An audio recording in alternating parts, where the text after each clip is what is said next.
Hello, today I'm going to go through the MG ZS walk around in terms of features, everything. We're going to start from outside, then go inside. So first, you need to see the keys. So 2 keys come with every brand new car. To lock the vehicle, obviously press the button and the wind mirror locks in. To unlock the vehicle, press the unlock button, the wind mirror opens up as well. You can also unlock the tailgate. Just hold the tailgate button and the tailgate will open up. You will still need to lift the tailgate manually. So to open it up, press the badge on the top, lift it up like this. So this is how the boot looks like. This is a normal roof, normal boot line, boot floor. So if you lift it up, you can find your charging cable, obviously tire fixing kit, and the triangle piece for the emergency kit in case you have a breakdown. This is on a higher level. If you push this down to a low level, it just creates a slightly bigger space. Otherwise, you can always pull it out, lift this up like this, so it'll be nice and flat. You can take the parcel shelf out, just simply unhook both sides and then take the tray out. And to close this, simply use this handle, drop it all the way down like this. At the back you can find parking sensors, reverse camera, and the round parking sensors again. So this is how the back looks like. We're gonna go through the front first again for the charging. So at the front you get normal LED daytime running lights and the halogen nighttime running lights. To charge the vehicle, this is where the charging port locates. As long as the vehicle is unlocked, simply give it a force on the top. You can see it's sort of, there's a gap in between. Then now you can slightly lift this up. You can find your charging ports. The top one is the Type 2 charger for your home and slow charge. Then you get the CCS2 charger as well for the fast charging. So it depends on where you go. To charge the vehicle, as long as you have a Type 2 charger, for example, plug it in and wait for about 5 to 10 seconds until you hear the latching sound. And the vehicle is secure to charging. And then now if you walk to the driver side, on the dashboard you'll notice a notification says it's charging, it's showing a percentage, and at some point it will show a balance of time, how long is the charging remaining as well. So yeah, this is how the charging. Also, as long as you have your vehicle key with you, you can access to the door. Let's just lock this first.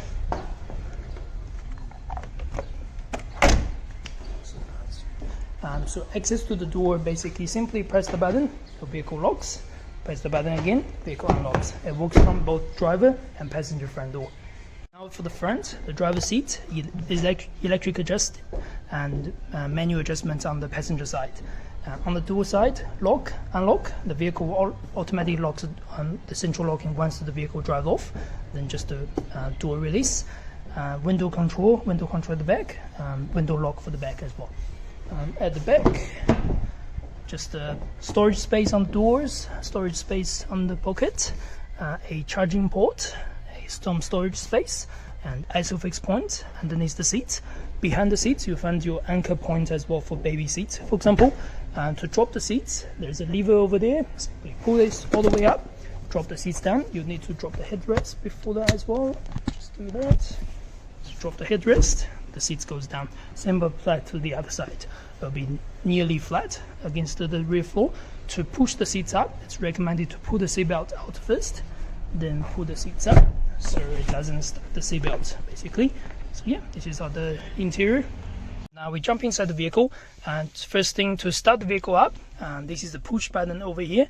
What you need to do is hold your brake and then press this button. Now you can hear the ticking sound. There's normally 2 ticking sounds, and then after that on the dashboard it's gonna say ready. That means the vehicle is on. Easy ways to tell your vehicle is on or not is to see the gauge over there. So if it's pointing to 0, that means the motor is obviously on. If it's pointing to off, that means the motor itself is off. So that's how to tell if the vehicle is on. And then once the vehicle is on, it's all normally showing, for example, your seatbelt signs, or if you let's say open the driver door, it's gonna show up a sign says do not leave the vehicle because the power is still on. Once we shut the door, basically shut the driver door, you can turn off that notification, simply press OK, and now it's all normal. We can go from the right in terms of all the buttons, everything. So behind the steering column, you can find your wing mirror controls. It's pointing left, right, center, or right. This is off. Left allows you to adjust the left wing mirror, up, down, left, right, just like normal, and right applies the same way. This is a headlight adjustment, so depends on how you like it, and depends on how many people are in the vehicle, what's the weight in the vehicle as well. You can adjust up and down. 0 will be the highest, and 3 will be the lowest to drop down your headlights. Leave it where you feel comfortable. Then now we jump into the center steering wheel. So on the right hand side, these buttons allow you to control how the display in the center looks like. So for example, click left allows you to jump to different menus. There are 4 menus, as you can see, 1, 2, 3, 4 on the top. First one is your sort of driving data. So now it's showing, for example, I'll just zoom in, showing your digital keys, showing your speed limit information, showing your trip to empty at the bottom, P for park, 3 for regeneration, N for normal driving mode, and total odometer at the moment. So we can, at this screen, we can use these controls to go up and down. So if I go up, it shows energy flow, it shows tire pressure monitoring systems. You can see what's your tire pressure like, you can see your electrical information, and you can see your cumulative total, your average consumption, all the things.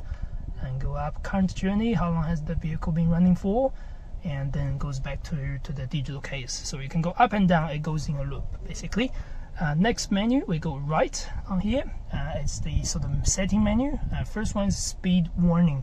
That's where you can set your speed warning. Again, use OK or go up and down. If I want to set a speed warning, let's say it is set off at the moment, but I can go up or down to change my speed warning 110, 120 or 210, whichever you like. Now I'm just going to take it off, just press OK. The second one is electronic stability control. Of course, at the moment it is on, but if you do want to switch it off, you can simply again press OK and press OK to switch it off. Now you can see the electronic stability control is off. It's not recommended to turn it off if you're driving just around the city. So now we're gonna go back and switch back on again. So no lights means it is on. Basically, the safety feature is helping you. Next one is the next service, just a service reminder telling you what's your next service due. Obviously, service due is 20,000 Ks or every year, whichever comes first for the MG ZS EV for New Zealand. You don't need to reset, we just light touch OK to see the next one. So next menu, click right, we go to the ACC screen or the safety system screen. So whenever your adaptive cruise control is on, your lane departure warning is on, you're going to see everything on this screen. At the moment there's nothing, so it's not doing anything, so we just leave this blank. Click right, this is the warning screen. In case you have small problems, you have your tire pressure monitoring system. I have my doors open, you can see the doors warning on, so it's going to say your driver door is on, driver door is open, so that's the warning screen. After that, we go back to the digital key. I guess most people will be happy with this screen. Also on the gauge at the right bottom, you'll find your battery tank, battery charge. Obviously this is just a little bit over half at the moment. You can see the light bar at the bottom. On the left, you can see the 12 volt battery voltage. At the moment it's a little bit more than 13, so it's very healthy at the moment. And case, traditional analog dial for the odometer case, and percentage of power at the moment. So yeah, this is how the dashboard looks like. Jump back to the steering buttons, we've already done that. Then this particular button here is your sort of smartphone or home screen button. You can personalize that. We can talk about that later when we jump to the screen itself. Second screen, the second button here allows you to do voice command only when your Apple CarPlay and Android Auto is connected. So if nothing's connected, you can't. If you press this button at the moment, it doesn't do anything. So I'll go through that later. On the left hand side, that's your volume control up and down, mute button for the music, track control left and right, and phone call button, so it allows you to access to your phone calls. Let's say if someone calls in, press the button, it will answer the phone call. Source allows you to change to FM, AM, Bluetooth radio, Bluetooth audio, where you're driving. So yeah, depends on where you want to go. So that's all the buttons on the steering. Behind the steering on the right, that's your windscreen wiper. So at this position, the windscreen wiper is off, so it doesn't do anything. But if I push it up once, it's gonna be an automatic windscreen wiper. When it's on automatic, it will obviously sense the rain water in from the front windscreen. You can use this lever here, switch here, allows you to adjust the sensitivity. At the very bottom, it's slightly max sensitivity, and then least sensitivity. And then the switch at the far right is for your rear wiper. So at the moment it's off, pointing to off. Switch forward, the rear wiper is on. Switch backwards and hold is washing your rear wiper. Simple. And then you can use this lever to go up again. It will be on normal speed, then higher speed, which is not automatic anymore. So now we're gonna go push it back to off position. Well, at off position, you also can do just a one initial wipe, just wipe like that, and it will stop. So that's the windscreen wiper. You can watch the front windscreen as well, pulling it back to the steering just as normal. Jump to the left, that's your light and indicator control. So to change on lights, just normal parking lights, nighttime lights, or auto or off. So whenever you switch anything, this is going to tell you if it's on, if it's running lights, if it's off or anything. You can leave on auto all the time, so it doesn't have to do anything. Fog lights as well. If your parking light or night light is on, you can switch on the fog lights. That's for the rear fog lights, by the way. So that allows you can see the rear fog lights light, the orange light, and that means the rear fog light is on. Once you change back to normal, when the headlight is auto, it will switch it off basically. Flashlight, just by pulling it back against the steering. High beam is when so the vehicle has auto high beam system. I will explain later. A high beam, you can still manually push on high beam by pushing forward as long as your headlight is on basically. Once the high beam is on, you will see a blue lighting on the dash instead. So yeah, that's the lighting control. Yeah. Notice another button over here, which is a cruise control. We're going to talk that later once I go through the safety systems. We're going to move into the safety the screen itself. So touch screen in the center. So to control the screen, obviously just simply touch the button or use direct buttons here. Mute, next track, obviously last track. So this home button, volume button, and source button. Otherwise, simply touch the screen to go to different things. On the left is that's your radio controls. Click the radio. You're gonna see all your things. Radio player, that's your favorites. If you do want to save any other favorites radio, for example, I'm gonna save 90.2 to the first one. Just simply click and hold the first. Then until you hear the beep, now it's saved that first one. And then you can also see your list of your local radio stations. So yeah, that's pretty simple. Same applies to AM obviously. When your Bluetooth is connected, this icon will light up, the music icon. Then you can click music to listen to your Bluetooth. Audio allows you to change different settings about audio. We can go through that later. Anytime if you want to go back to home screen, press this button. It brings back home screen. Navigation, that's the center control. Simply click navigation. On the initial setup, you may have to go through a few more steps. By the moment, it's already loaded. So once it's loading, we're going to jump into the navigation screen. So just simply click accept. Now you can see where we are basically. To guide you anywhere, simply click this bar at the bottom, click new route, and then click simply go to address. Then start typing, for example, town code. And what I'm going to do is Pukekohe, so Puke. You can see the result is already there. Simply click that.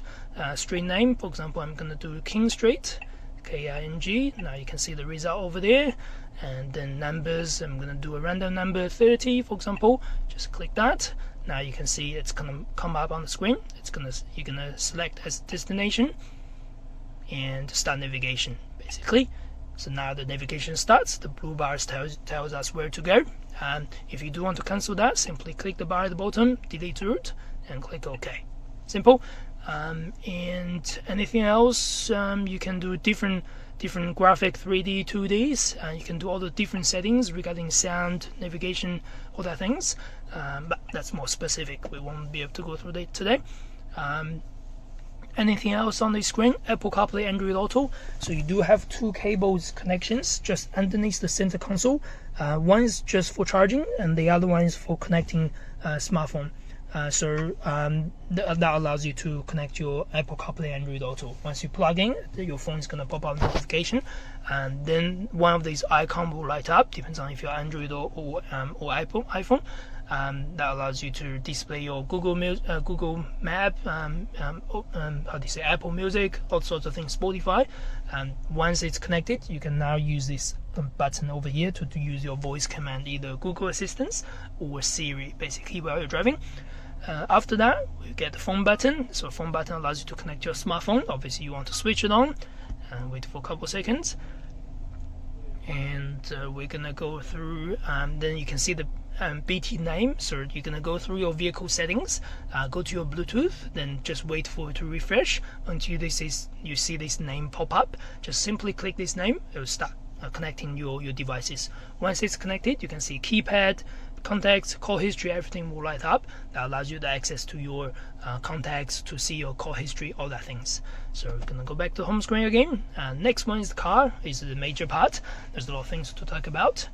So in the car setting, the first one is the driving assistance. So the first one is speed information warning. So at the moment it's on. That means you can see on the top dash that there's a circle over there, and the vehicle, you will use its sensor when you drive around on the road. Basically, pick up speed signs, telling you the speed limit over here is 30 or 50 or 100 or something like that. Then display on the dash. Basically, at the moment it shows 3 bars. That means we're not driving, it hasn't detected anything, so it is on. Second one is speed assist systems. At the moment it's off. That means when it detects any speed, it doesn't do anything additional, it only shows up on the display. But if we happen to change it to menu, you can see now, basically you can manually set your target speed limit. When you reach that particular speed limit, it's gonna give you a warning, basically. Next one is intelligent. So once it's on intelligent, it will recognize the speed limit, and the vehicle will hold its speed. It doesn't allow you to go over that certain speed as well. And after that, that's lane assist systems. So at the moment it's off, so there's nothing showing on the dash, basically. If we switch this on, now you can see on the top right, the lane departure warning light comes on. Then the screen automatically changes to the lane departure warning screen, basically.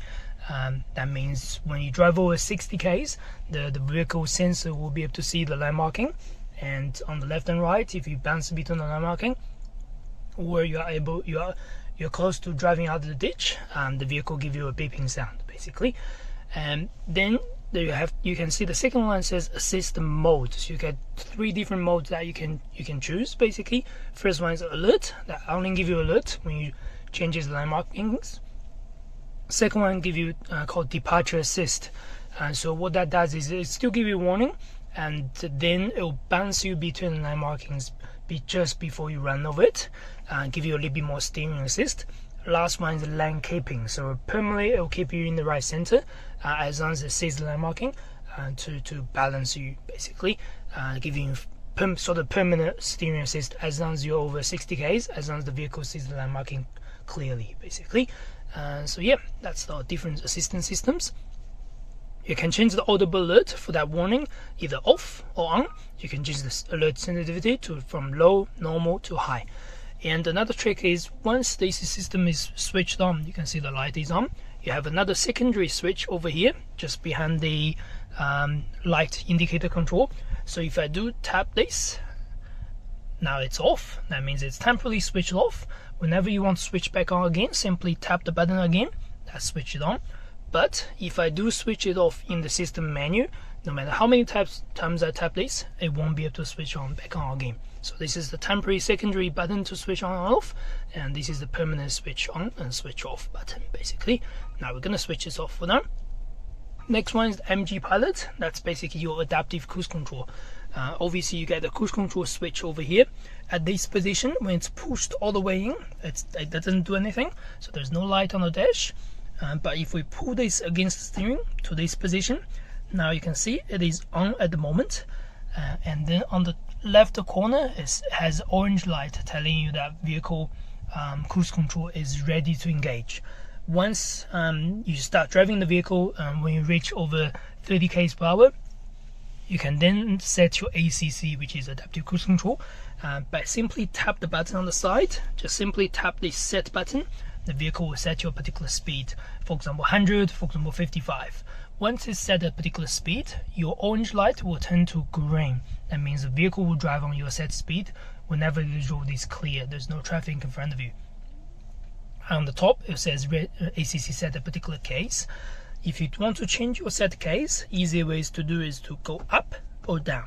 So go up allows you to go up to 5s. So let's say you are on 50, it goes to 55, 60, 65. Go down, goes to 45, 40, 35, for example.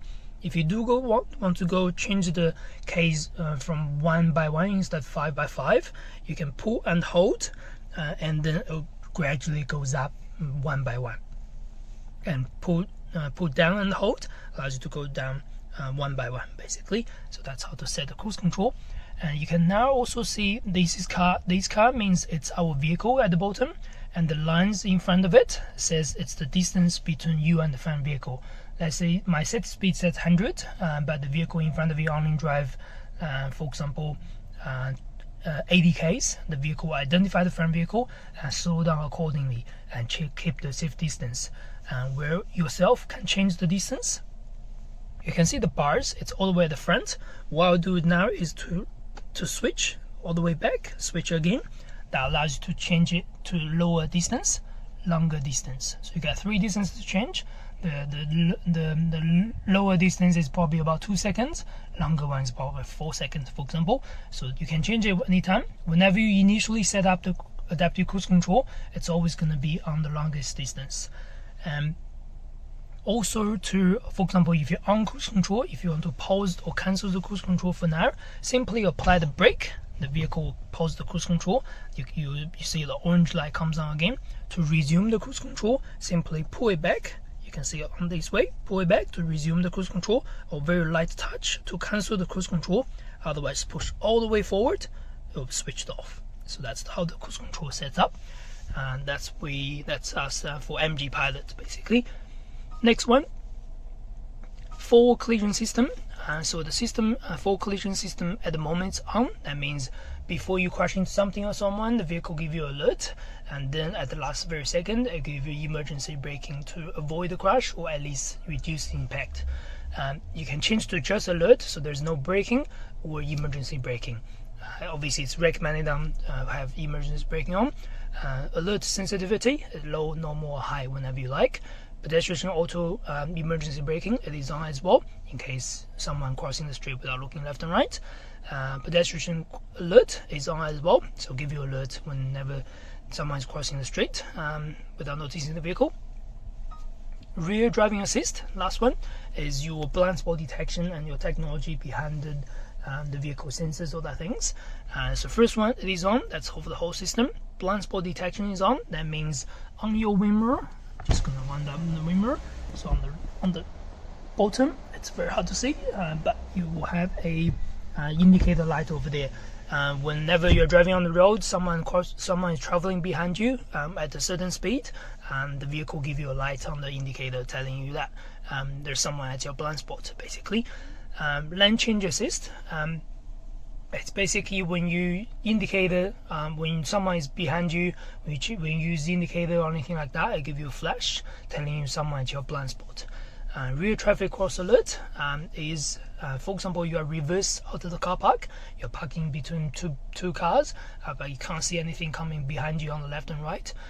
If someone is coming behind you, with a certain speed, the vehicle will give you alert, basically. It will show up on the reverse camera on the very bottom, basically. So yeah, that's everything about the driving assist.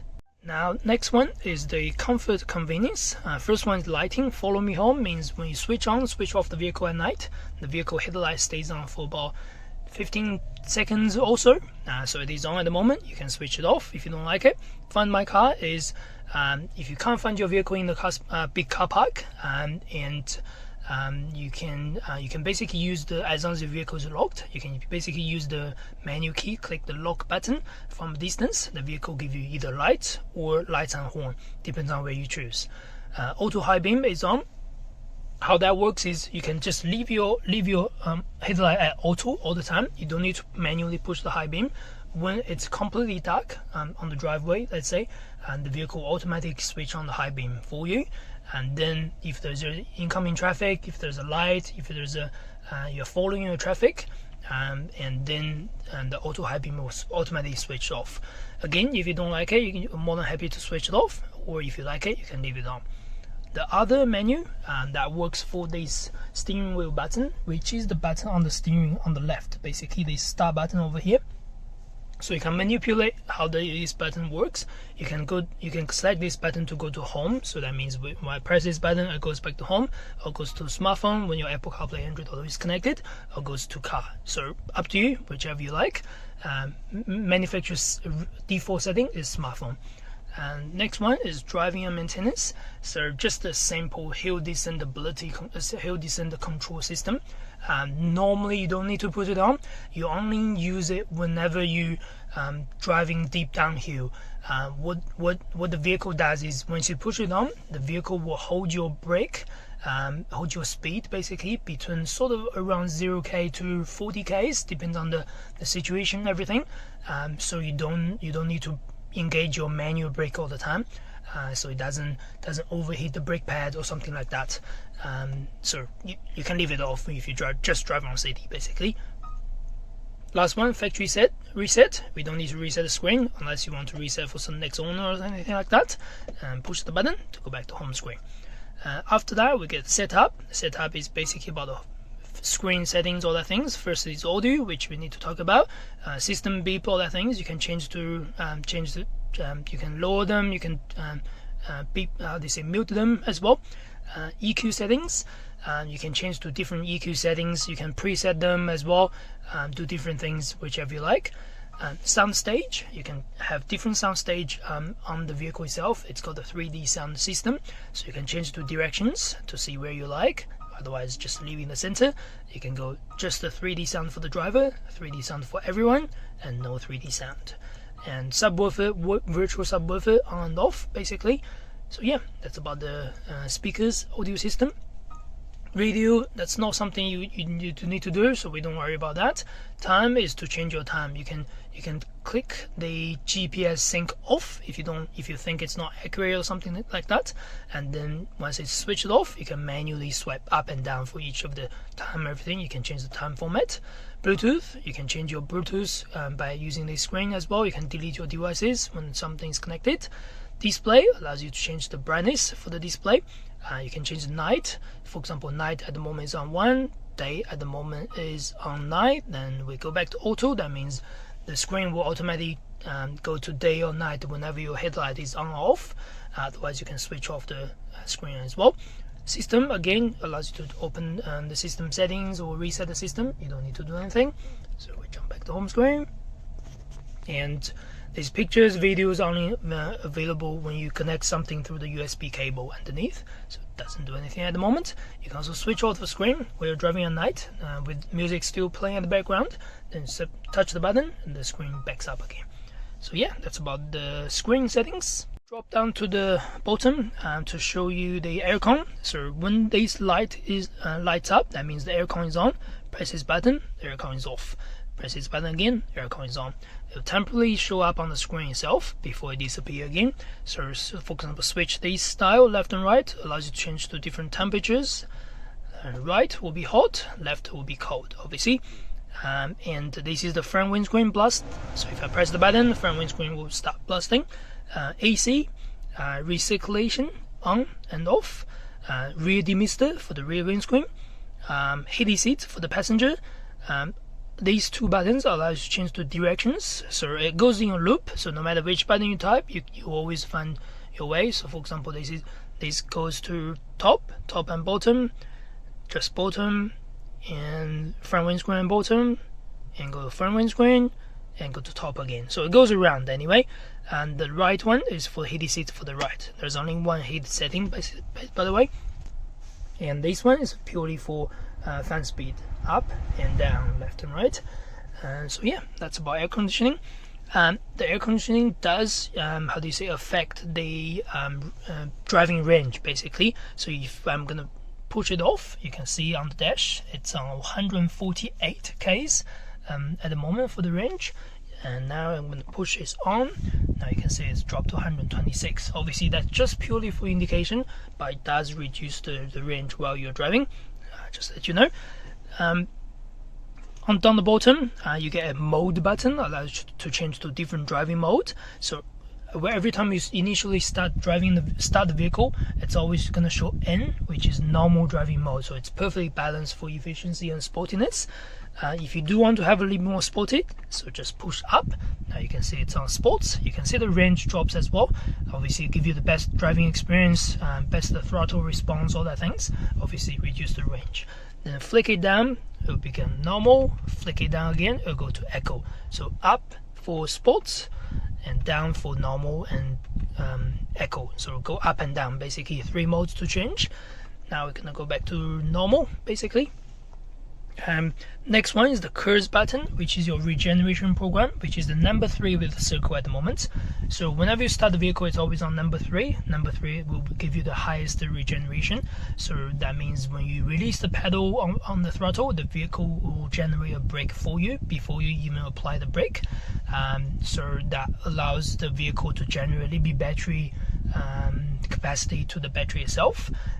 So helps with the efficiency of sort of things. If you do want to change to 2 or 1, so you can just simply flick it down. So flick it down, go to regeneration level 2, which is moderate. Flick it down again, it will be 1, which is light, and then we can go up and up again, go to heavy. So you can change it whenever you like. As standard, whenever you switch on the vehicle first time, it's always going to be number 3. And last one is the battery. So we already see the battery battery range at the left bottom, which is 126 at the moment. But if you touch the battery button, it's always going to show range to empty 126 anyway, just on the center main screen. So that's all it does. The gear selector, fairly simple. As long as you hold the brake, you can switch left. It's on reverse. You can also notice the parking brake disengage itself. Now you can see the reverse camera comes up, then parking sensors comes up as well. Then just a light switch all the way, left switch to neutral, light switch again to drive. You can skip the neutral by switch all the way, just really hard until you can't switch. So you can skip the neutral. You don't need to just do 2 light touches, just switch all the way. It'll be, and then whenever you want to go back to park, push down, you're on park. Then while you're on park, the handbrake automatically release itself as well. So you can see everything, the gear change. If I switch on drive, neutral, reverse, and park. Simple.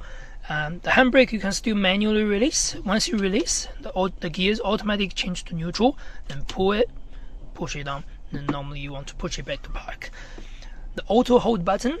So the auto hold works when you want the vehicle to hold your brake while you're in traffic, basically. So as long as you have your seatbelt on, I'm just gonna put my seatbelt on 1 second. So I'm gonna press it on as long as I have seatbelt on, and the auto hold will engage basically. It doesn't do anything at the moment, but if I start driving, then I come to a complete stop, the vehicle will then hold my handbrake, so I don't need to hold the brake all the time basically. At the moment you can see while manual handbrake is on, so that's on the red light at the bottom. When your auto hold is on and is engaging, it will show a green parking brake instead. That means your driving gear is still on drive and the vehicle is ready to go whenever you press the accelerator, but you don't need to hold the brake all the time. Yeah, so that's the auto hold.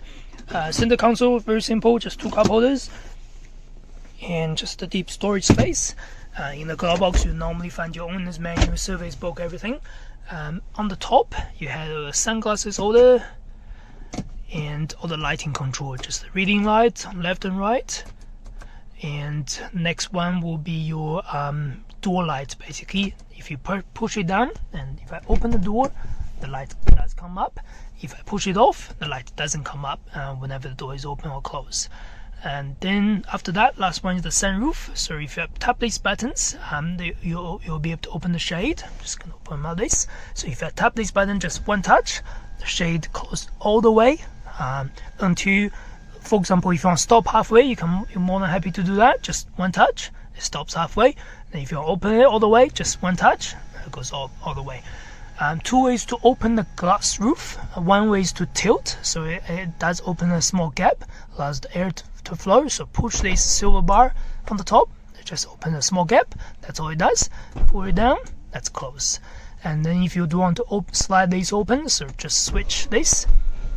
Depends on how far you switch. The first is you switch, it gonna open up all the way, and then you can switch all the way. While you're switching all the way, you can see it's still a gap over there. Just switch backwards again and hold. Now that's as far as it goes. And to close it, just switch all the way to the back. Now switch all the way back, basically. So yeah, that's pretty much all it does. Any questions? Let me know.